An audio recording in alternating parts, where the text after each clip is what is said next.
Shri L Siddappa स्मारक माध्यमिक पाठशाला मुतुगदुर्ग। आप सबको मैं आज 10वीं कक्षा की कविता जो अभिनव मनुष्य से संबंधित जानकारी आपको देने का प्रयास कर रहा हूं।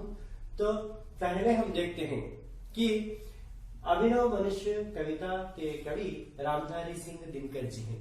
कौन है? रामधारी सिंह दिनकर जी हैं। तो हम पहले उनकी जानकारी यहाँ पे हासिल करेंगे। कोई भी हो, कवि हो या कोई पाठ के लेखक हो, उनको पढ़ने से पहले हमें कवि या लेखक की जानकारी प्राप्त करना बहुत ही मुख्य रूप होता है। तो पहले हम देखते हैं कि कवि परिचय में पहले इनका नाम, किसका? अभिनव मनुष्य कविता के कवि का नाम रामधारी सिंह दिनकर है और इनका जन्म हुआ सन 1908 में। कब हुआ इनका जन्म? सन 1908 में इनका जन्म हुआ और ये जन्मे बिहार प्रांत के मुंगेर जिले में। इनका जन्म कहाँ हुआ है? बिहार प्रांत के मुंगेर जिले में इनका जन्म हुआ। और ऐसे जन्मे ये महान व्यक्ति बहुत विभागों में या क्षेत्र में इन्होंने अपना योगदान दिया है। तो हम देखते हैं कि इन्होंने कहाँ कहाँ पे अपनी सेवा दी। तो वो पहले रेडियो विभाग में काम किया है इन्होंने, फिर सरकारी कॉलेज में प्राध्यापक के रूप में इन्होंने काम किया और भारत सरकार में इन्होंने हिंदी सलाहकार के रूप में काम भी किया है।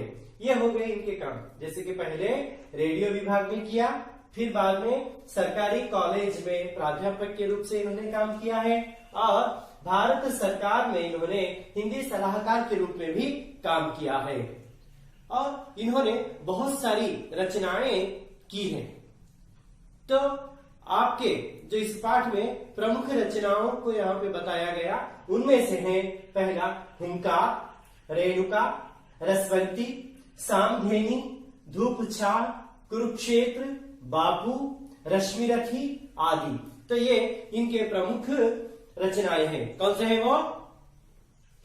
हुंकार, रेणुका, रसवंती, सामधेनी, धूप छाल, कुरुक्षेत्र, बापू, रश्मिरथी आदि। ये इनके प्रमुख रचनाएं हैं।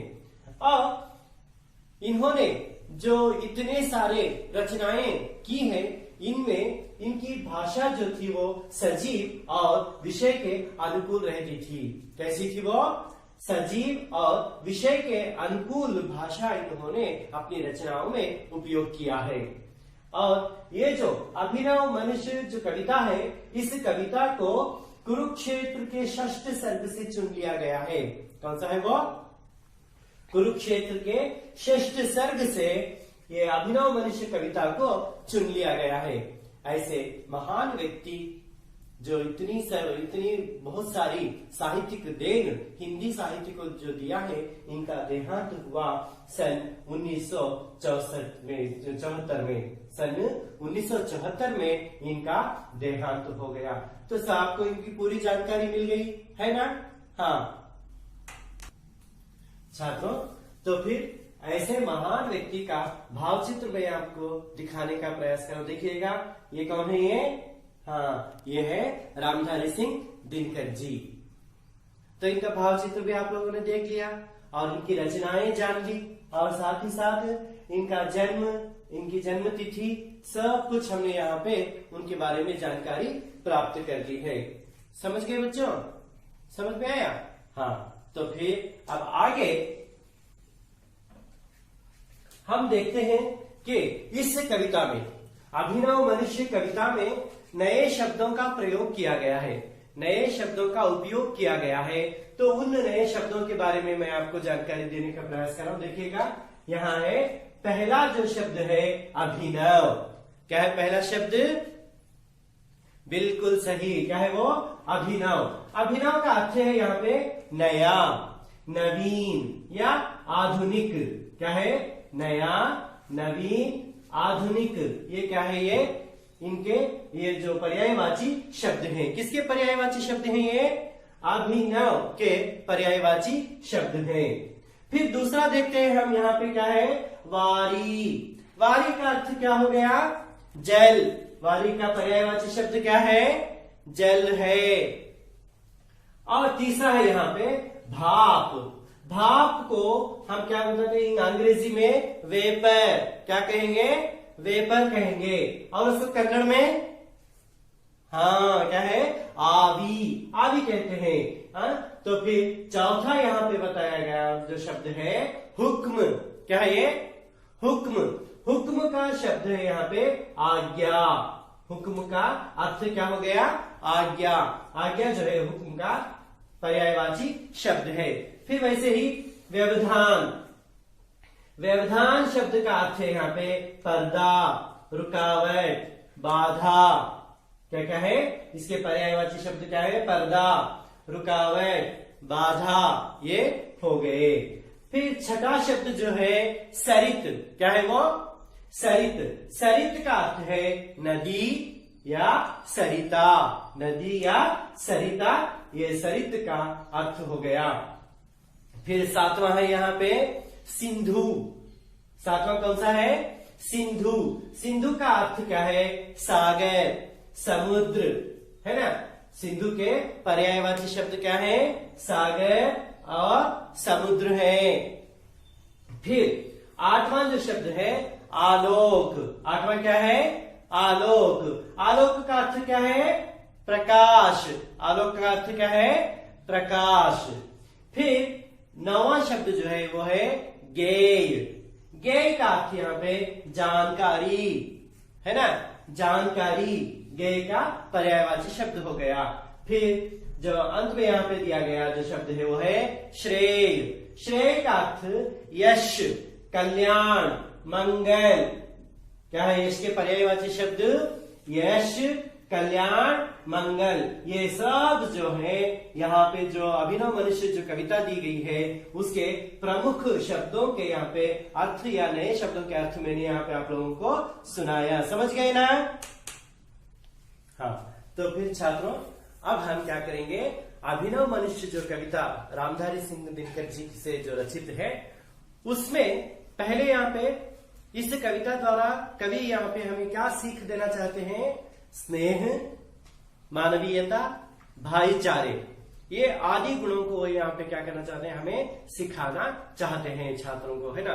तो फिर हम पहले इस कविता को पढ़ेंगे। मैं पढ़ता हूं, आप अपनी किताबों में देख लीजिएगा किस तरह इसको पढ़ा जाएगा। आज की दुनिया विचित्र नवीन। आज की दुनिया विचित्र नवीन, प्रकृति पर सर्वत्र है विजयी पुरुष आसीन।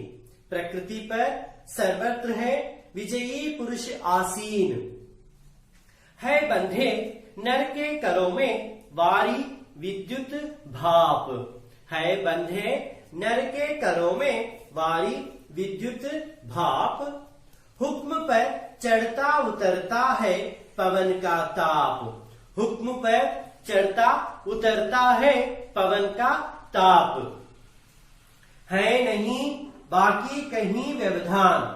है नहीं बाकी कहीं व्यवधान, लांघ सकता नर सरित गिरी सिंधु एक समान। लांघ सकता नर सरित गिरी सिंधु एक समान। यह मनुज जिसका गगन में जा रहा है यान। यह मनुज जिसका गगन में जा रहा है यान, कांपते जिसके करों को देखकर परमाणु। कांपते जिसके करों को देखकर परमाणु।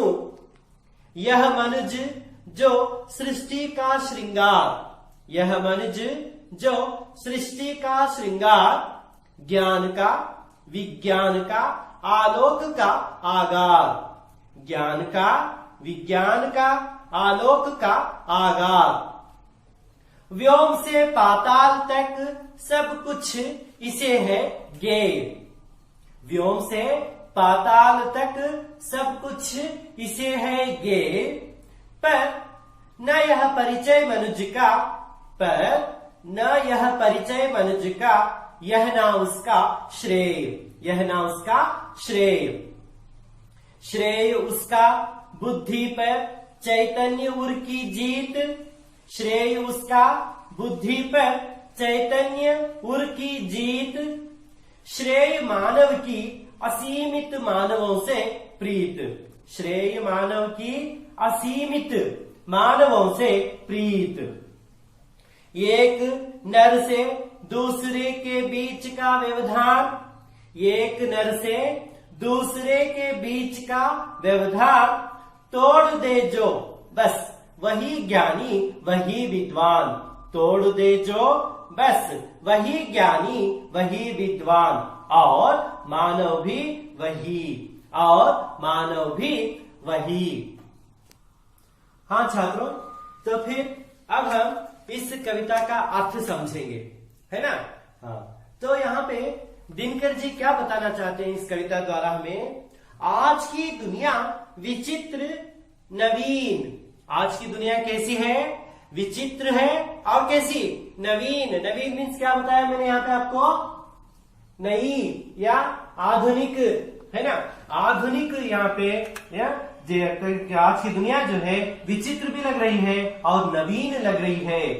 प्रकृति पर सर्वत्र है विजयी पुरुष आसीन। प्रकृति पर देखिए कितनी बढ़िया पंक्ति यहाँ पे जो दी गई है। प्रकृति पर सर्वत्र है विजयी पुरुष आसीन, यानी कि मानव ने प्रकृति के सर्वत्र हर एक क्षेत्र में हर जगह अपनी विजय को प्राप्त कर लिया है, और प्राप्त करने के साथ साथ उस पुरुष ने क्या किया? उस पर आसीन है, उस पर सवार हो गया है।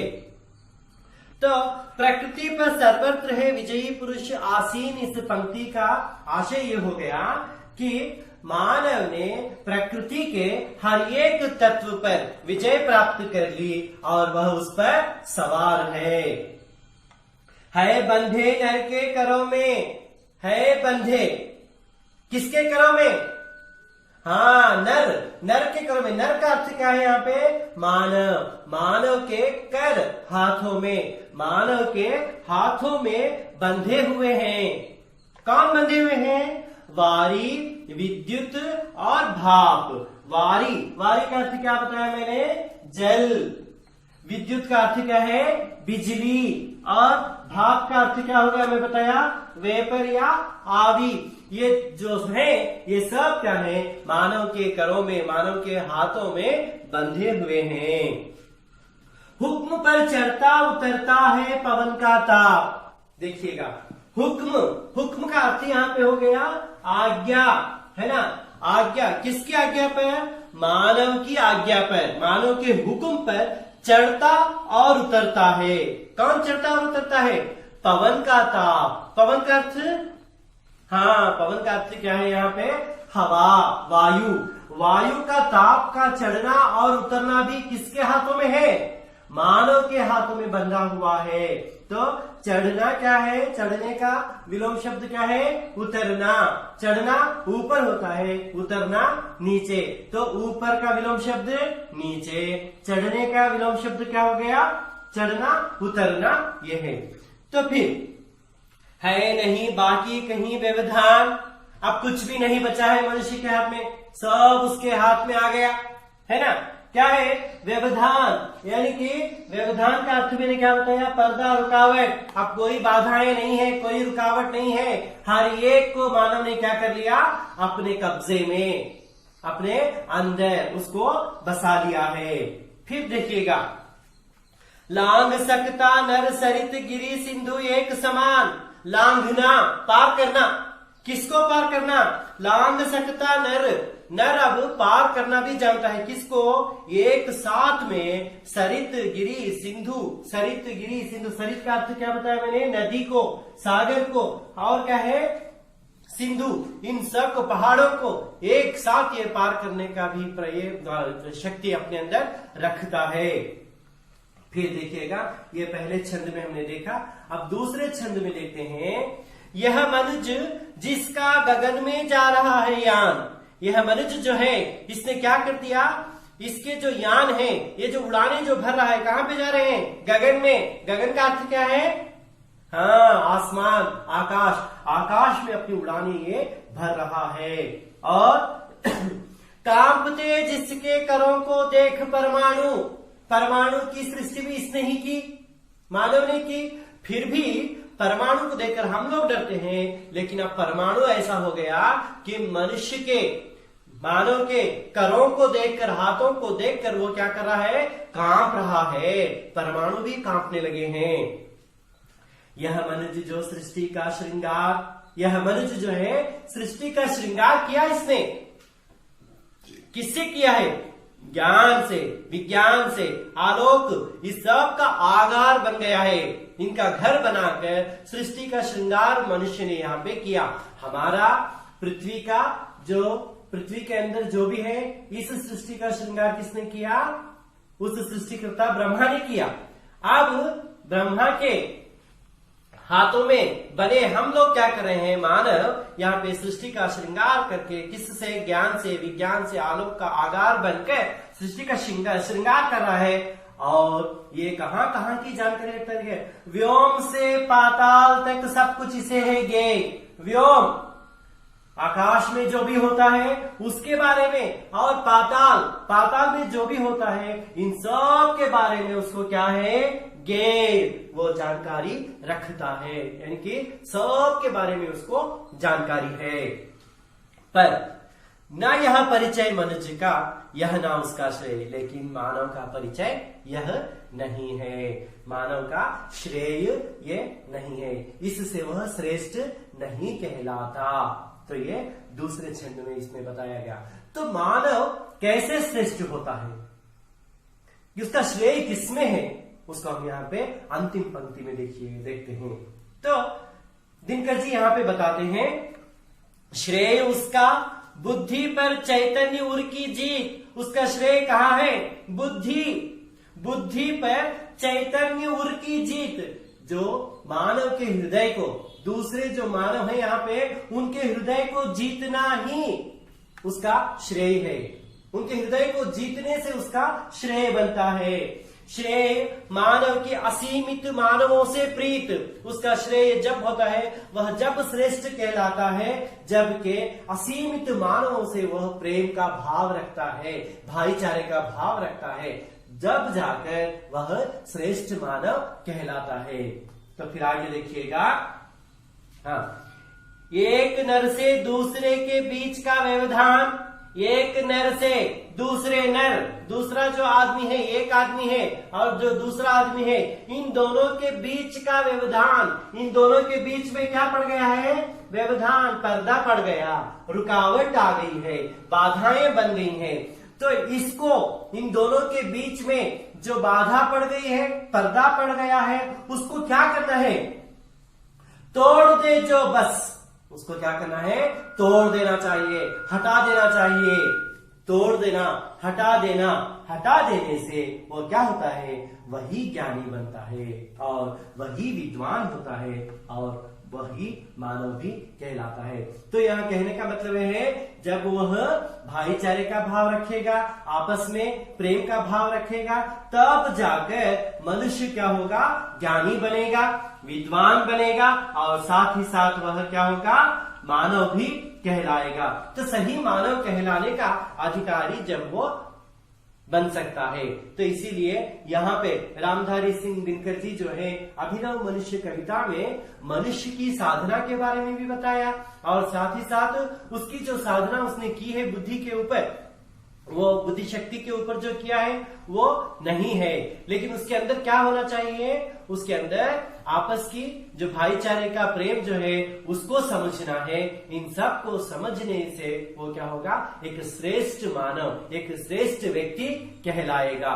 तो इनके ओर भी उसको ध्यान देना चाहिए। समझ गए ना छात्रों? हाँ, तो फिर अब हम देखते हैं कि इसको कैसे राग से पढ़ा जाता है और इस कविता को कैसे हम सीखेंगे। इसको मैं एक वीडियो क्लिप यहाँ पे प्ले करूंगा, आप उसको देख लीजिएगा।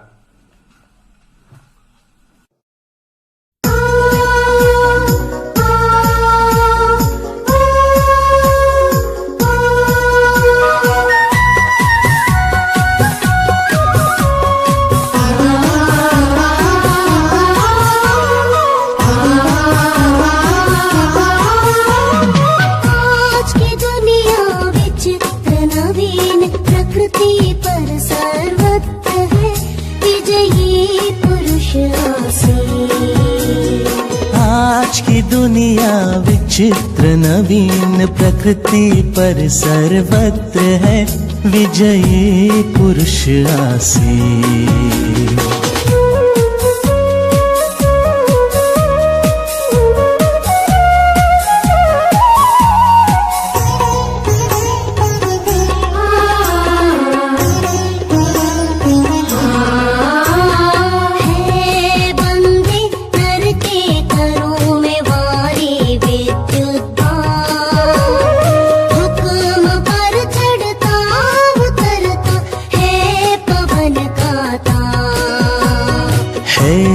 बंधे नर के करों में भारी विद्युत भार, हुक्म पर चढ़ता उतरता है पवन का तार।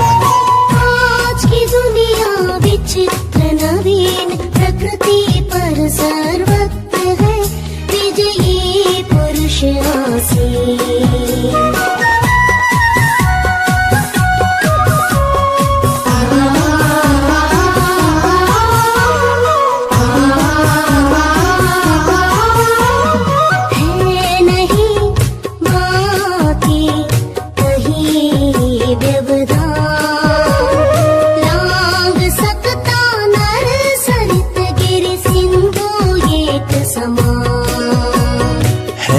नहीं बाकी कहीं व्यवधान, लांघ सकता नर सरित गिर सिंधु एक समान। आज की दुनिया विचित्र नवीन, प्रकृति पर सर्वत्र है विजयी पुरुष आसे।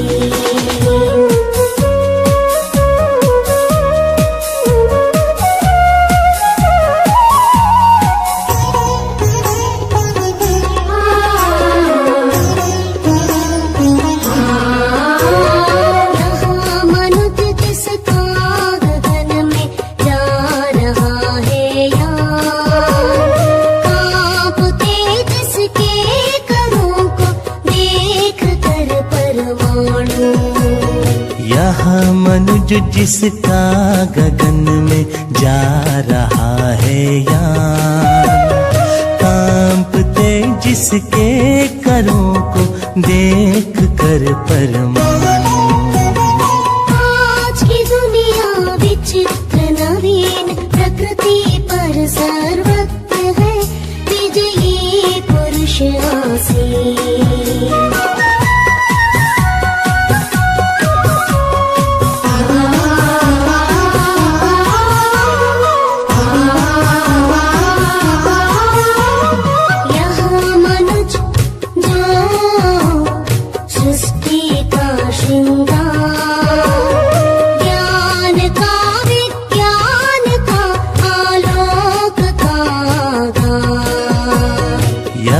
मनुज जो सृष्टि का श्रृंगार, ज्ञान का विज्ञान का आलोक का आगार।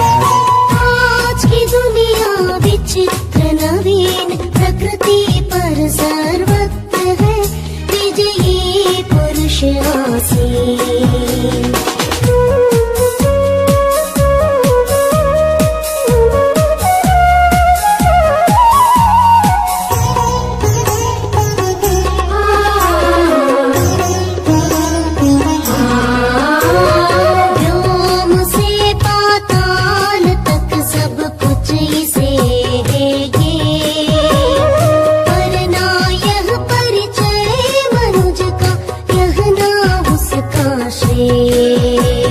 व्योम से पाताल तक सब कुछ इसे है गे, पर ना यह परिचय मनुज का, यही ना उसका श्रेय। आज की दुनिया विचित्र नवीन, प्रकृति पर सर्वत्र है विजयी पुरुष आसे।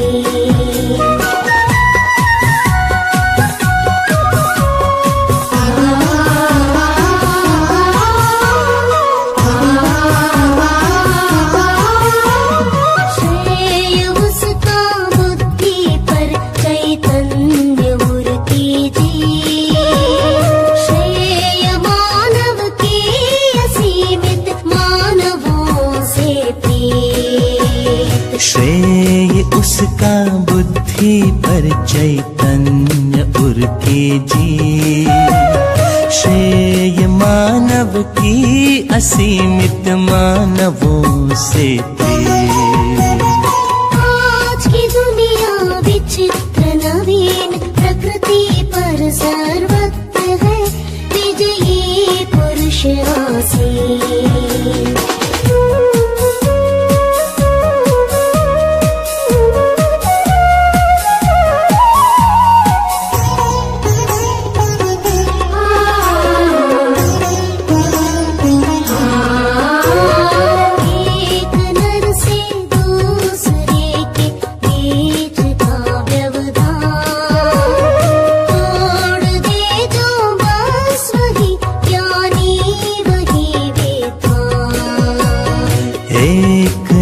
से दूसरे के बीच का व्यवधान, तोड़ दे जो बस वही ज्ञानी वही विद्वान, और मानव भी वही, और मानव भी वही, और मानव भी वही।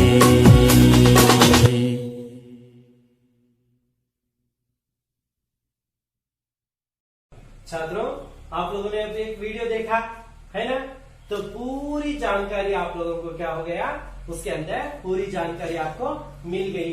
क्या है वो?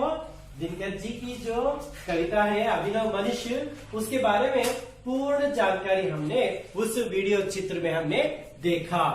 अब हम देखते हैं कि इस कविता का सारांश जो है यहाँ पे, जो मैंने बताया, जितना भी मैंने आप लोगों को बताया यहाँ पे, वो पूरा मैंने क्या किया यहाँ पे सार के रूप में, है ना, या भावार्थ के रूप में, सारांश के रूप में यहाँ पे बताने का आपको प्रयास कर रहा हूँ। जो भी बताया गया, देखिएगा, पहले हम क्या बोलते हैं इसमें, ये जो कविता है, कौन सी कविता? अभिनव मनुष्य कविता के जो कवि हैं वो रामधारी सिंह दिनकर जी हैं। कौन है इस कविता के कवि? हाँ, रामधारी सिंह दिनकर जी इस कविता के कवि हैं। और ये यहाँ क्या होता है, जिसे कुरुक्षेत्र के 6ठ सर्ग से लिया गया है। किसको लिया गया? अभिनव मनुष्य कविता जो है रामधारी सिंह दिनकर जी से रचित जो कविता है अभिनव मनुष्य, उसको क्या है, कुरुक्षेत्र के 6ठ सर्ग से लिया गया है, इसको लिखना है। फिर इस कविता द्वारा कवि क्या देना चाहते हैं, क्या बताना चाहते हैं? वो है स्नेह, मानवीयता, भाईचारा, ये जो अंश है यहाँ पे, इसको वो सिखाने का प्रयास हमें इस कविता द्वारा कर रहे हैं। तो ये आप लोगों को समझ में आ गया है ना। जो अभिनव मनुष्य जो कविता है, इस कविता के कवि हैं रामधारी सिंह दिनकर जी, और वे हमें क्या कर रहे हैं यहाँ पे, स्नेह, मानवीयता, भाईचारा सिखाना चाहते हैं। और अभिनव मनुष्य कविता जो है, इसको उनके कुरुक्षेत्र के 6ठ सर्ग से लिया गया है। इतनी जानकारी प्राप्त कर लिया है ना। हाँ, आगे देखेंगे। कवि के अनुसार आज की दुनिया, मैंने पहले ही आप लोगों को बता दिया, आज की दुनिया क्या है, विचित्र और नवीन है। यानी कि आज की दुनिया बड़ी अजीब है। अजीब का अर्थ क्या है? विचित्र है ना। अजीब का अर्थ क्या है? विचित्र। और नवीन का और एक अर्थ मैंने यहाँ पे क्या लिखा है? नई। विचित्र अजीब है, नई है। आप ये भी लिख सकते हैं, या आप दुनिया बड़ी विचित्र और नवीन भी लिख सकते हैं। समझ गए? हाँ, मानव ने प्रकृति के हर तत्व पर विजय प्राप्त की है। मानव ने यहाँ पे क्या कर लिया? प्रकृति के हर एक तत्व पर इसने यहाँ पे क्या कर लिया है? विजय प्राप्त कर लिया है। विजय प्राप्त की। और पानी, बिजली, भाप, सभी तत्व अब मनुष्य के हाथ में है। कौन कौन से अंश है वो? पानी है, विद्युत यानी बिजली है ना। पानी, बिजली, भाप। आप विद्युत लिखना चाहते हैं तो विद्युत लिख सकते हैं, या बिजली लिखना चाहते हैं तो बिजली लिख सकते हैं। जो भी आपकी सुविधा है, जो भी शब्द आपको याद आ गए, उस शब्द को यहाँ पे आप लिख सकते हैं। पानी, बिजली, भाप, इन सब तत्वों पर किसने किसके हाथों में है अब ये सब? मनुष्य के हाथों में बंधे हुए हैं। समझ गए, है ना? इसको आसानी से हम लिख सकते हैं। और फिर देखिएगा, उसी के कहने पर का अर्थ कविता में क्या दिया गया? मानव के हुक्म पर। हुक्म आपको लिखना नहीं आ रहा है तो हम क्या कहेंगे? उसी के कहने पर या उसी की आज्ञा पर। आज्ञा उसका पर्यायवाची शब्द, इसीलिए यहाँ पे आप लोगों को शब्दों के अर्थ बताए जाते हैं। वो तो फिर यहाँ देखिएगा, हाँ, उसी के कहने पर हवा का तापमान। किसका तापमान? हाँ, हवा का तापमान। हवा का और शब्द जो क्या दिया गया है किताब में बच्चों?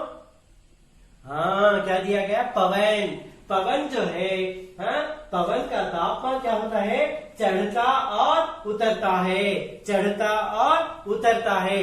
चढ़ना शब्द का विलोम शब्द क्या है? उतरना। देखिए यहाँ पे विलोम शब्द भी हम सीख गए। चढ़ना ऊपर हो गया और उतरना नीचे। तो ऊपर का विलोम शब्द क्या है? नीचे। ऊपर नीचे, इसकी भी जानकारी मिल गई। और क्या है यहाँ पे? चढ़ना उतरना, ये भी हमें विलोम शब्द के बारे में जानकारी मिली। फिर प्रकृति का कोई रहस्य ऐसा नहीं है, यानी कि कोई चीज अब ऐसी बाकी नहीं बची जैसे कि जिसमें उसे बाधा का आभास हो। मनुष्य को कोई बाधा ही नहीं है, बाधा का आभास ही उसको नहीं हो रहा है। महसूस, आभास का अर्थ क्या है? महसूस होना, आभास होना। उसको ऐसा कोई आभास नहीं हो रहा है, इनकी बाधा का आभास नहीं हो रहा है। इतना उसने प्रकृति के हर एक तत्व पर उसने क्या कर लिया है? विजय को प्राप्त कर लिया है। फिर देखिएगा, बताते हैं, आज का मनुष्य नदी, पहाड़, समुद्र सभी को एक समान लांघ सकता है। देखिएगा, आज का मनुष्य, आज का मीन्स यहाँ का अर्थ यह है, यहाँ पे मनुष्य मीन्स मानव। जो आज का आधुनिक मानव जो है, नवीन मानव जो है, वो क्या कर रहा है? नदी पर, पहाड़, समुद्र सभी को एक समान लांघ रहा है। लांघना मीन्स पार करते जा रहा है। तो ये भी हमने यहाँ पे देखा है ना। हाँ, तो यहाँ पे आपको प्रश्न ऐसे पूछा जाएगा, मनुष्य को, है ना, मनुष्य क्या क्या लांघ रहा है? या लांघना छोड़कर आपको क्या पूछा जाएगा? किसको पार कर रहा है? तो आप बताएंगे नदी, पहाड़, समुद्र, इन सब को वो एक समान लांघ रहा है। हाँ, फिर देखिएगा अगला जो छंद है यहाँ पे, आज का मनुष्य जिसने सृष्टि का श्रृंगार किया। आज का मनुष्य जो है सृष्टि का श्रृंगार किया है। सृष्टि जो ब्रह्मा ने जो सृष्टि की है, उस सृष्टि का श्रृंगार ब्रह्मा ने हमें पैदा किया। तो हमारे पैदा होने के बाद इसका और सुंदरता इसकी बढ़ गई। बढ़ने के बाद अब क्या हो गया? मनुष्य ने भी इसका श्रृंगार किया है और वही ज्ञान का, विज्ञान का, आलोक का आधार बन गया। मनुष्य क्या कर रहा है? अब श्रृंगार किस तरह किया है उसने? ज्ञान का, विज्ञान का, आलोक का आधार बन गया मनुष्य। पूरे जो जितने भी ये ज्ञान है, विज्ञान है, इन सब को क्या कर लिया? अपने में समा लिया, अपने में बसा लिया, अपने हाथों में रख लिया है। हाँ, व्योम से लेकर पाताल तक होने वाली सभी घटनाओं की जानकारी इसे है।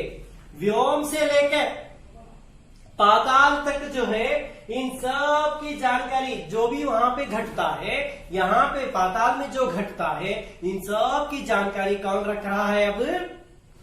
हाँ, जो आधुनिक मानव है वो उसको जानकारी उसकी रख रहा है। ये भी देखा आप लोगों ने अब यहाँ पे, है ना। इस छंद में इसको आपको, इसमें आपको उसकी जानकारी मिल गई, मिली या नहीं? हाँ छात्रों, तो फिर आप लोगों को इसकी जानकारी भी मिल गई, है ना। अब हम देखते हैं, परंतु यह मानवता को ही, हाँ, परंतु वह मानवता को ही नहीं पहचान पाया। इतना सब उसने प्राप्त कर लिया, है ना। सृष्टि के जितने भी तत्व हैं, उन सब पर उसने क्या कर लिया है? विजय को प्राप्त कर लिया। लेकिन उसने जो उसके अंदर होना चाहिए था वो क्या है, वो बहुत ही मुख्य अंश है। ये क्या है, वो मानवता, उसी को पहचान नहीं पाया, भूल गया। जितनी बुद्धि उसमें आ गई, उस बुद्धि के कारण क्या कर लिया, प्रकृति के हर तत्व पर उसने यहाँ पे विजय प्राप्त कर ली, लेकिन जो चाहिए था उसको वो पहचान नहीं पाया, उसको भूल गया। वो क्या है, उसने भाईचारे को नहीं समझा। भाईचारा है ना, अपनापन जो होता है, हमारे जो मानव के बीच में जो पर्दा पड़ गया है, रुकावट पड़ गई है, बाधा पड़ गई है ना, तो इसलिए देखिएगा उसने भाईचारे को यहाँ पे नहीं समझा, वो भूल गया है। फिर कवि के अनुसार वही सच्चा मानव है। कवि तो फिर किसको सच्चा मानव कह रहे हैं यहाँ पे, बताइए। हाँ, कवि किसको बता रहे हैं, सच्चा मानव वही है जो बुद्धि से सोचना छोड़ दे। अपनी जो बुद्धि है ना, उस बुद्धि से छोड़ना, बुद्धि से सोचना छोड़ देना चाहिए, उसको छोड़ना है और क्या करना है, और हृदय को जीतना है। हृदय को जीतना है, हृदय को क्या करना है, यहाँ पे जीतना है। देखिए यहाँ पे, हाँ, जीतना, हाँ, हृदय को जीतना उसका कार्य, उसका मकसद यह होना चाहिए था। फिर देखिएगा, वही मनुष्य श्रेष्ठ है। कौन सा मनुष्य श्रेष्ठ है यहाँ पे, किसको हम श्रेष्ठ मनुष्य कहते हैं, तो वो है जिसकी सभी मनुष्यों से प्रीत है। यानी कि हर एक मानव को प्रेम की दृष्टि से उसे देखना चाहिए, जब जाके वह श्रेष्ठ बनता है। कब जाकर श्रेष्ठ बनता है वो, हर एक मानव को, जो भी उसके पड़ोसी हैं, उसके गांव के लोग हैं, जितने भी हैं, उन सब को प्रेम की दृष्टि से जब वो देखेगा या भाई की दृष्टि से देखेगा, तब जाकर वह श्रेष्ठ मानव बन सकता है ना। फिर देखिएगा, हाँ, जो मनुष्य आपस की दूरी को मिटाकर, उसको क्या करना चाहिए, आपस की जो दूरी है, मानव के बीच में जो बाधा पड़ गई है, पर्दा पड़ गया है ना, व्यवधान जो हम कह रहे हैं, उसको क्या कर रहे हैं, उसको मिटाना है या पर्दे को हटा देना चाहिए। हटाने से, हटाकर क्या कर रहे हैं, स्नेह का बांध बांधना। बांध का अर्थ क्या है यहाँ पे, पुल जो होती है, ब्रिज है ना, तो उसको बांधना है यहाँ पे, है ना। आपस की दूरी को मिटाकर स्नेह का संबंध बनाता है, वही मानव ज्ञानी विद्वान है। उसको हम ज्ञानी विद्वान कहते हैं। जो इतनी जो यहाँ पे प्रकृति के हर एक तत्व पर जो उसने यहाँ पे जानकारी प्राप्त की, यह उसका सही विजय उसकी ये नहीं है। सही विजय कौन सी है, हर एक मनुष्य जो है उन दोनों के बीच में आपस की दूरी को उसको क्या करना है, मिटाना है। मिटाने के बाद वो क्या करना है, स्नेह का संबंध उनके साथ जोड़ना है। स्नेह का संबंध जब जुड़ जाता है उन दोनों के बीच में, तब जाकर मनुष्य क्या कहलाता है, ज्ञानी कहलाएगा, है ना, विद्वान कहलाएगा। तो ये है उसकी विद्वत्ता, ज्ञानी वो हो जाता है। फिर वही मनुष्य कहलाने का अधिकारी है जिसके अंदर ज्ञान विद्वत्ता ये दोनों हैं, और वह सही मानव है या दूसरे मानव के साथ वो प्रेम का रिश्ता जोड़कर आपस की दूरी को मिटा रहा है, तब जाकर वह क्या कहलाता है, मनुष्य कहलाने का अधिकारी हो सकता है। समझ गए छात्रों, ये जो मैंने बताया आप लोगों को। हाँ, तो देखिएगा, अब इतना सब होने के बाद हमें प्रश्न उठता है यहाँ पे, तो इस कविता में क्या बताने का प्रयास किया है कवि ने, मुख्यतः कौन से अंशों को यहाँ पे बताना चाह रहे हैं और कौन कौन से विषयों को यहाँ पे विषयों की तुलना की गई है। तो देखिएगा यहाँ पे कवि इस कविता में कवि बता रहे हैं दिनकर जी के इस कविता में वैज्ञानिक युग और आधुनिक मानव का विश्लेषण हुआ है। कौन कौन से दो अंश हैं यहाँ पे, पहला अंश है वैज्ञानिक युग है, दूसरा क्या है, आधुनिक मानव। इन दोनों का विश्लेषण किया गया है यहाँ पे, है ना। तो कैसे कवि दिनकर जी इस कविता द्वारा यह संदेश देना चाहते हैं। कवि दिनकर जी क्या कर रहे हैं, इस कविता द्वारा हमारे जो मनुकुल हम जो कहते हैं या मनुष्य का जो कुल है उसको क्या कह रहे हैं, वो संदेश ये दे रहे हैं कि आज के मानव ने प्रकृति के हर तत्व पर विजय प्राप्त कर ली है। आज के मानव ने प्रकृति के जितने भी क्षेत्र हैं, जितने भी तत्व हैं, इन सब की जानकारी उसने प्राप्त कर ली। परंतु कैसी विडंबना है, देखिए कैसी विडंबना है यहाँ पे कि उसने स्वयं को नहीं पहचाना। मानव ने इतना सब यहाँ पे सिद्ध करके दिखाया, लेकिन वह अपने आप को नहीं पहचाना, है ना। अपने आप को यानी कि स्वयं को वो नहीं पहचान पाया। अपने भाईचारे को नहीं समझा, अपने भाईचारे को नहीं समझ रहे। अपने भाई के साथ लड़ रहे हैं हम, भाई भाई लड़ रहे हैं, तो ऐसा भाईचारे को उसने पहचाना नहीं है, भाईचारे को उसने यहाँ पे नहीं समझा है। फिर देखते हैं, प्रकृति पर विजय प्राप्त करना मनुष्य की साधना है। क्या है वो? उसकी बुद्धि से मनुष्य ने अपनी बुद्धि के बल पर प्रकृति पर विजय प्राप्त जो किया है वह क्या है? उसकी साधना है। किसकी साधना है? मानव की या मनुष्य की साधना है ना। मानव के बीच स्नेह का बांध बांधना, एक मानव और दूसरे मानव के बीच में स्नेह का क्या बांधना है? बांध बांधना, है ना। बांध बांधना क्या है? ये मानव की सिद्धि है। यही मानव की सिद्धि किसमें है?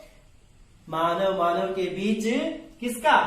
हाँ, स्नेह का बांध बांधना ही मानव की सिद्धि है। फिर देखिएगा, जो मानव दूसरे मानव से प्रेम का रिश्ता जोड़कर जो मानव दूसरे मानव से, एक मानव दूसरे मानव से क्या करना है? प्रेम का रिश्ता जोड़कर आपस की दूरी को मिटाना। जो व्यवधान हमने बताया यहाँ पे, जो पर्दा यहाँ पे पड़ गया, जो बाधा है उसको क्या करना है? हटाना चाहिए। हटाकर दूरी को मिटाना है, यानी कि दूसरे मानव है ना, एक मानव और दूसरे मानव से प्रेम का रिश्ता जोड़कर आपस की दूरी को क्या करना है? मिटाना है या हटाना है। हटाने से वही मानव कहलाने का अधिकारी होगा। उसको हम क्या कहेंगे? सही मानव कहकर हम उसको पुकारेंगे, तो वो सही मानव कहलाने का अधिकारी होगा। हाँ, तो फिर हमने यहाँ पे इस सारांश को देखा। तो गृह कार्य के रूप में आप लोगों को मैं कुछ प्रश्न दे रहा हूं, इसके बारे में आपको उत्तर लिखकर लाना है। जैसे कि आधुनिक मानव की भौतिक साधना का विवरण कविता के आधार पर दीजिए। यह एक प्रश्न रहेगा आपको। और दूसरा प्रश्न है, दिनकर जी अभिनव मनुष्य कविता द्वारा क्या संदेश देना चाहते हैं, है ना। तो फिर मैं समझता हूं कि आपको मैंने जो भी अब यहाँ पे पाठ पढ़ाया सब आपको समझ में आ गया होगा। तो आप इस वीडियो को देखिएगा, देखने के बाद इसको लाइक कीजिए, सब्सक्राइब कीजिए और इसको शेयर कीजिएगा। धन्यवाद।